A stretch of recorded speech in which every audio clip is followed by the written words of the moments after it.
এই মিস্ত্রি সাহেব, এভাবে ইট গাঁথলে দিনে কয়টা গাঁথবেন? হ্যাঁ, না এভাবে হবে না।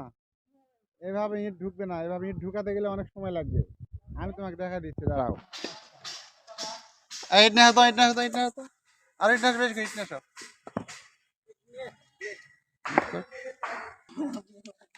এভাবে দিলে মিলবে না, আস্তে আস্তে আলো পাতারি হয়ে যায়।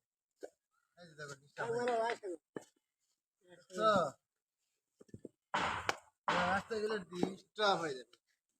আর যদি সীতা দিককে বিছা হয় তাহলে দেখো এভাবে দুইটা করে বিছাতে পারবে। এই যে ইজি ঢুকে যাবে, ইজি। দুইটা করে নিবা, এই যে ইজি। দুইটা করে নিবা, ইজি। মানে একটা পর একটা ঢুকতে থাকবে একদম। এই যে এই করে এই যে